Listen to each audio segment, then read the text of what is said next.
Assalamualaikum warahmatullahi wabarakatuh. Salam sejahtera untuk kita semua. Om Swastiastu, salam kebajikan, rahayu. Anak-anakku yang saya sayangi dan saya banggakan, ketemu kembali di hari Jumat yang ke-8 ya, pertemuan yang ke-8. Dan di pertemuan yang ke-8 ini ya, saya bilang pertemuan meskipun tatap maya tidak apa-apa. Dan ini pun juga sebenarnya juga bukan tatap maya menggunakan vidcon, tapi it's okay karena kita bisa belajar di mana saja dan kapan saja. Mapel Seni Budaya pagi ini, kali ini kita akan membahas tentang memahami konsep keindahan. Apa sih fungsinya atau apa sih tujuannya belajar belajar tentang konsep keindahan ini gitu. Tujuan pembelajarannya adalah kalian nanti mau mendeskripsikan keindahan, mampu mengolah rasa sehingga mampu melihat sisi keindahan dalam segala hal termasuk dalam karya seni. Artinya keindahan itu tidak hanya dalam karya seni saja tetapi di banyak hal ya. Ini saya bilang termasuk dalam karya seni ya. Tapi artinya keindahan itu tidak melulu hanya di karya seni gitu. Jadi di setiap hal kalian bisa melihat tentang keindahan itu. Kemudian saya ingin bertanya nih, kalau ada kata keindahan yang terdengar di telingamu, apa yang terlintas di pikiranmu tentang keindahan? Ya, oke, lanjut ya. Nah, keindahan itu dalam arti luas itu ada setidaknya ada 5 ya. Yang pertama adalah keindahan jasmani dan rohani. Keindahan jasmani dan rohani ini adalah keindahan yang dimiliki oleh raga dan juga jiwa manusia ya. Jasmani itu raga, kemudian rohani itu adalah jiwanya. Kemudian yang kedua adalah keindahan karya seni. Tentu saja dari sini kita bisa artikan bahwa keindahan karya seni itu adalah hal-hal yang indah yang terdapat pada hasil karya seni, entah itu karya musik, tari, patung, maupun lukisan ataupun karya seni sastra. Kemudian yang ketiga ada keindahan alam. Nah, keindahan alam ini cukup mudah juga kita maknai, yaitu keindahan yang tampak atau mempesona yang dihasilkan atau yang dimiliki oleh alam ya.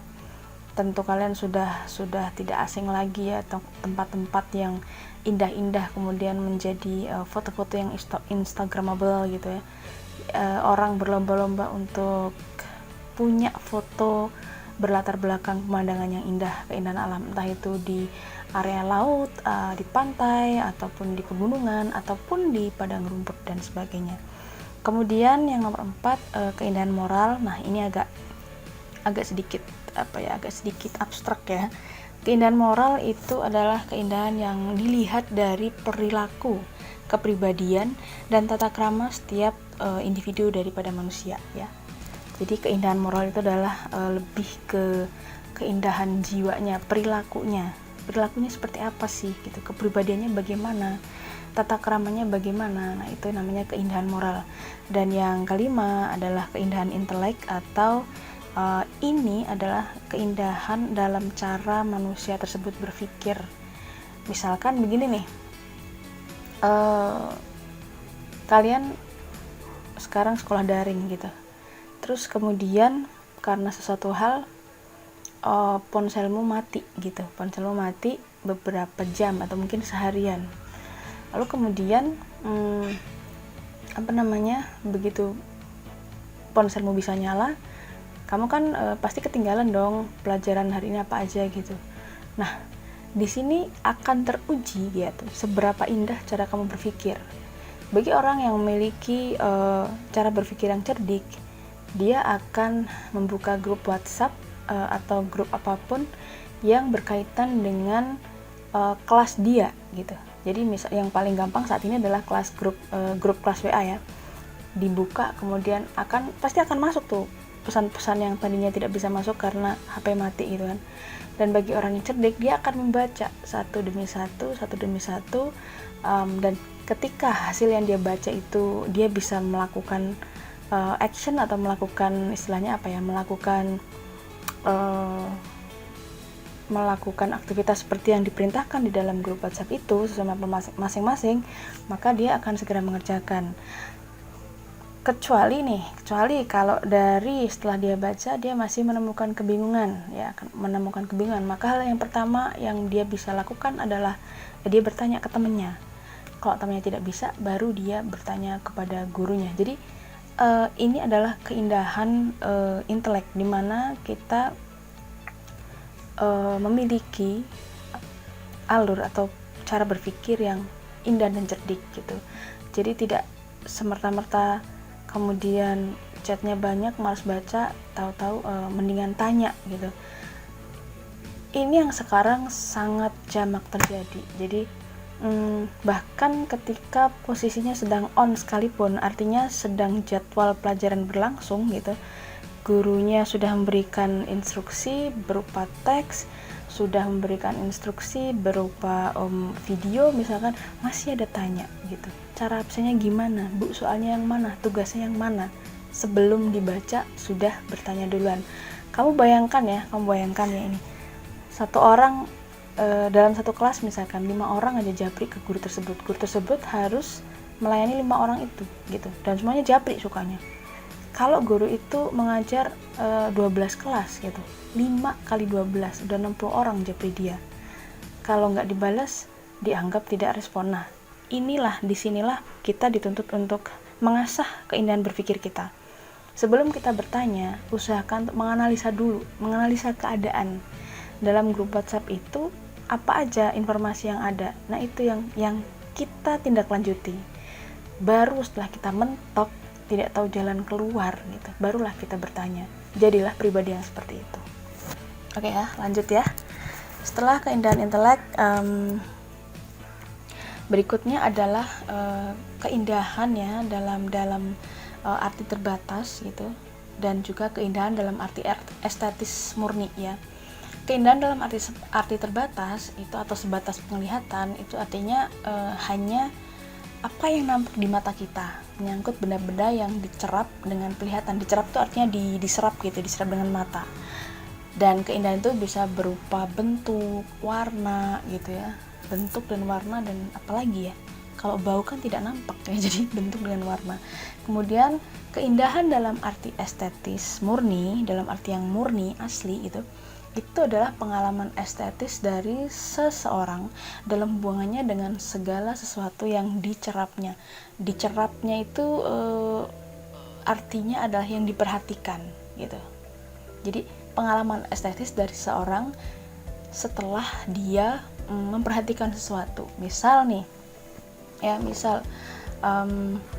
orang yang datang ke pantai, kemudian memandang sejauh mata memandang dari pantai ke tengah lautan gitu kan, terus dia merasakan sesuatu hal yang tidak biasa, mungkin ada perasaan damai, mungkin bisa juga sebaliknya ada perasaan panik atau perasaan takut dengan air, takut dengan ombak gitu, atau tidak bisa mendengarkan suara ombak dan sebagainya. Bisa juga atau orang pergi naik gunung gitu kan, mungkin dia akan mengalami perasaan takjub, mungkin dia akan mengalami perasaan yang tenang, tapi bisa juga sebaliknya dia mungkin panik karena takut akan ketinggian. Jadi keindahan dalam arti estetis murni itu adalah pengalaman estetis dari seseorang dalam hubungannya dengan segala sesuatu yang dicerapnya atau dia perhatikan gitu. Misal ada orang yang melihat keramaian, dia memperhatikan keramaian, dia suka nih, ada orang yang suka duduk di warung kopi gitu menyendiri kemudian melihat keramaian. Nah, dari situ dia mendapatkan banyak hal. Misal ketika dia melihat keramaian pasar gitu, oh ternyata orang bertransaksi itu seperti itu, oh ternyata di pasar itu ada aktivitas ekonomi yang dalam segala hal, dari mulai penjual, pembeli, kemudian juga kuli angkut, kemudian juga tukang bersih-bersih dan sebagainya. Dari hasil memperhatikan itu dia mendapatkan sesuatu apapun itu. Nah, itu keindahan dalam arti estetis murni atau dalam arti yang murni gitu. Kemudian fungsi keindahan ya, apa sih fungsi keindahan gitu? Yang pertama, membuat perasaan menjadi tentram. Jadi kalau dia nggak tentram berarti nggak indah ya. Kalau dia memberikan rasa tentram, memberikan rasa bahagia, memberikan rasa istilahnya nyaman gitu, maka itu berarti dia indah. Kemudian yang kedua adalah memberikan inspirasi. Orang yang bisa memahami atau orang yang bisa merasakan keindahan, dia akan terinspirasi. Oh, aku pengen seperti ini juga, atau aku ingin memberikan keindahan juga ke orang lain gitu, atau dia pengen menirukan atau melakukan sesuatu yang indah juga. Nah, itu artinya memberikan inspirasi. Inspirasi itu adalah ketika kita ingin ikut apa yang dia lakukan. Dalam hal ini ya, inspirasi itu bisa buruk, bisa bagus juga. Mau yang buruk mau yang bagus ya pilihan ada di tangan kita, begitu ya. Kemudian lanjut, sifat keindahan. Kalau tadi kan fungsi keindahan ya, fungsinya. Jadi fungsinya membuat perasaan menjadi tentram, kemudian memberikan inspirasi. Lah, setelah fungsi kita ke sifatnya. Sifat-sifat keindahan itu seperti apa? Yang pertama, dia itu asli. Artinya dia murni ya, bukan tiruan. Kemudian keindahan itu memiliki sifat juga abadi. Ketika kita bisa merasakan keindahan, maka itu akan terbawa ke dalam ingatan gitu. Jadi itu yang dinamakan dengan sifat keindahan abadi. Kemudian sifat yang ketiga adalah menarik. Ya tentu saja kan, kalau tidak menarik ya berarti tidak indah. Dan setelah menarik adalah universal. Universal itu artinya ya, keindahan itu bisa dinikmati atau bisa bersifat universal. Itu artinya keindahan tersebut bisa dinikmati siapapun dan tidak mutlak milik perseorangan. Artinya seseorang tidak bisa mengklaim keindahan ini milikku, enggak gitu. Orang lain pun bisa merasakan gitu, seperti itu. Kemudian sifat yang kelima, keindahan itu adalah wajar, tidak berlebihan ya. Kalau sesuatu yang berlebihan itu kan nggak baik ya.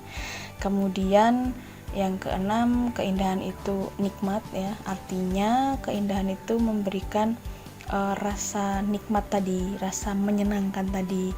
Kemudian juga memberikan rasa puas misalkan ya. Dan yang terakhir, sifat keindahan itu adalah kebiasaan. Nah, di sini memang agak rancu ya. Artinya kebiasaan itu adalah sesuatu yang diulang-ulang. Nah, sesuatu yang gak indah ketika dilakukan berulang-ulang, maka dia akan menjadi indah. Itu sebagai contoh nih ya. Ini kalian silahkan, kalian akan menerimanya sebagai hal yang positif atau negatif ya. Saya kurang tahu. Saya adalah orang yang tidak suka atau sangat membenci lingkungan formal 15 tahun yang lalu. Kemudian ketika saya terjebak di pendidikan formal, mau nggak mau saya harus mengikuti pola ritme bekerja di kehidupan formal, di pendidikan formal. Yang tadinya saya tidak suka diatur, saya harus taat sama aturan. Yang tadinya saya tidak suka menggunakan seragam, saya harus mengikuti seragam. Yang tadinya saya tidak suka segala sesuatu yang bersifat administratif, saya harus membuatnya. Dan itu saya lakukan berulang-ulang. Artinya karena harus gitu ya. Lama-lama proses itu jadi indah. Indahnya itu di sini. Indahnya itu adalah dalam kepedihan itu, ketika saya melakukan sesuatu yang bertentangan dengan hati saya, ternyata saya menemukan keindahannya di situ gitu. Artinya apa? Bukannya ini membohongi diri sendiri, tidak gitu. Saya merasa bahwa itu bagian dari tugas saya, bagian dari pekerjaan saya. Jadi dalam hal apapun, dalam pekerjaan selalu ada yang menyenangkan dan tidak menyenangkan. Itu sepaket. Tidak ada pekerjaan yang sepenuhnya menyenangkan. Seorang YouTuber misalkan, YouTuber dengan subscriber sekian juta misalkan, mungkin di depan dari luar kita melihat enak ya, subscribernya banyak, adsense-nya banyak gitu kan, duitnya tiap bulan ada. Tetapi kita tidak tahu bahwa di balik setiap konten-konten dia gitu ada proses yang berdarah-darah gitu yang mungkin kita nggak tahu. Jadi di situ kita harus bisa melihat bahwa di setiap aspek kehidupan akun itu selalu ada hal yang menyenangkan dan tidak menyenangkan. Begitu, lanjut. Kemudian dari sifat kita ke konsep keindahan. Nah, keindahan itu sendiri itu sebenarnya abstrak. atau tidak jelas jika dia berdiri sendiri. Artinya kita kembali ke pertanyaan saya di awal tadi, apa yang terdengar, apa yang terbayang di benak kamu setiap kali mendengar kata keindahan gitu kan? Bingung kan, abstrak, nggak jelas gitu. Akan tetapi kita ke nomor 2 ini, keindahan tuh muncul jika dihubungkan dengan sesuatu yang berwujud atau suatu karya. Jadi sesuatu yang ada bentuknya. Misal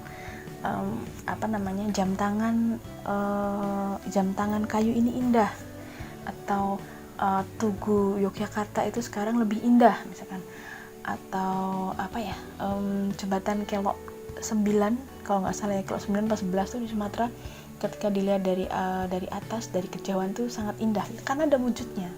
Jadi kalau kita hanya bicara keindahan tok, tidak ada wujudnya, memang menjadi tidak jelas. Tapi ketika ada wujudnya, maka kita bisa mengatakan seperti apa keindahan itu.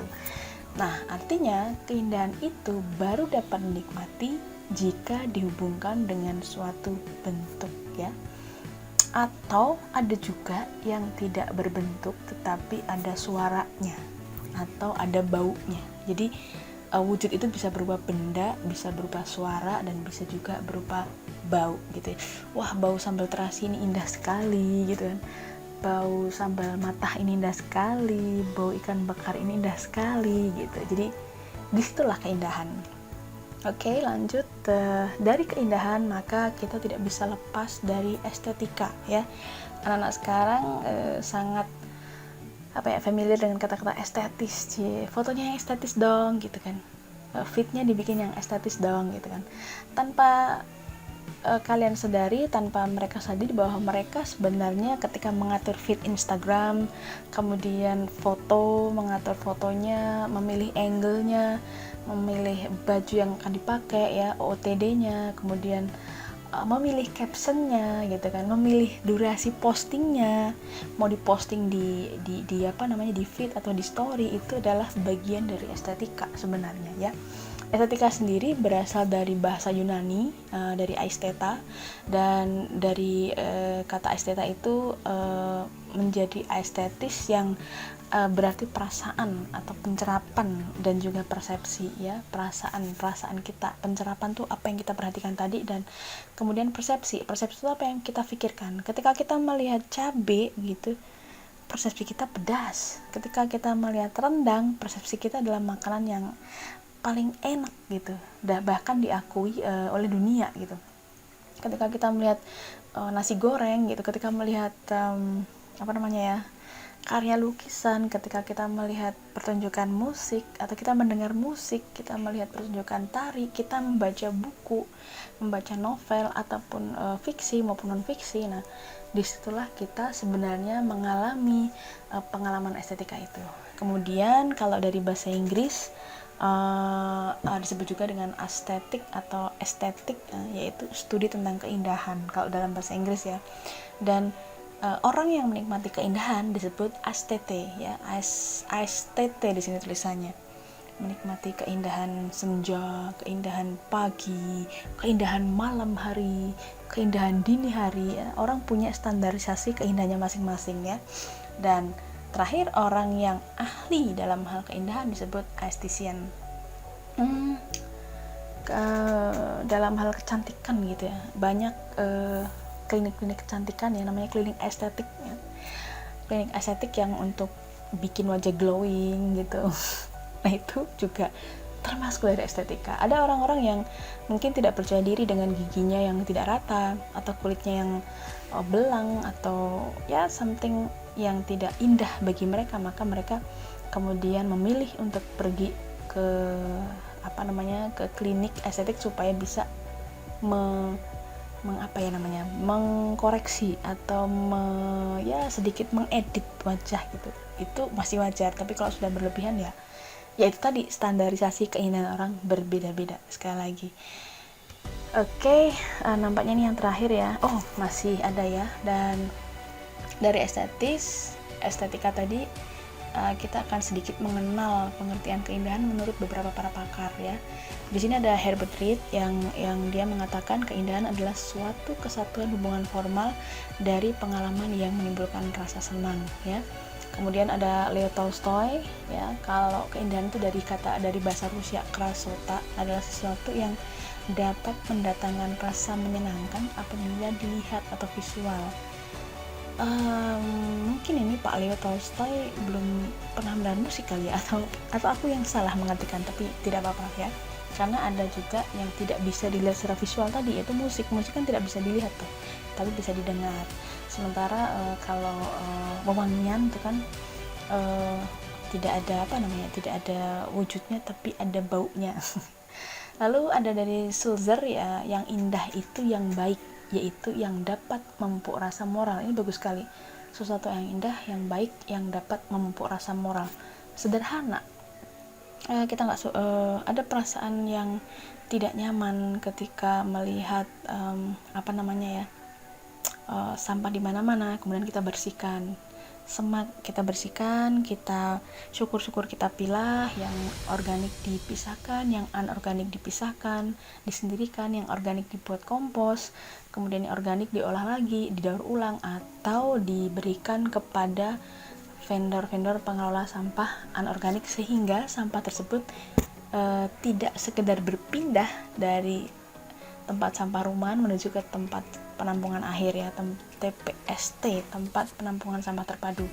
Yang terjadi sekarang kan seperti itu gitu. Jadi orang tidak membuang sampah, tapi orang hanya memindahkan sampah dari rumah ke TPST, dan akhirnya TPST-nya menggunung ya. Oke, nah yang keempat ada dari Win Selman, keindahan itu dapat terlepas sama sekali dari kebaikan. Seperti yang saya katakan tadi ya, sesuatu yang tidak indah ketika diulang-ulang maka dia bisa menjadi indah. Saya mencoba mencari contoh yang ini ya, dari Win Selman ini, tak hubungkan dengan sifat keindahan, yaitu yang kebiasaan tadi ya. Keindahan itu dapat terlepas sama sekali dari kebaikan. Cerita-cerita tentang seorang mafia, gangster atau kartel gitu, mereka berulang-ulang melakukan kejahatan, dan ya bagi mereka itu indah, seni berbuat jahat gitu. Tetapi di situ keindahan itu terlepas dari kebaikan. Lalu kemudian ada dari Al-Ghazali, keindahan itu adalah benda terletak pada perwujudan dari kesempurnaan persepsi karakteristik benda itu, dan ditambah dengan adanya jiwa atau ruh di dalamnya.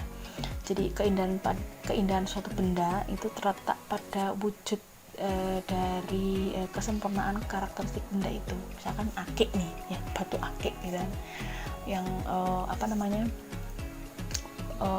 pola atau coraknya menarik gitu ya, kemudian ditambah dengan adanya jiwa atau ruh di dalamnya gitu.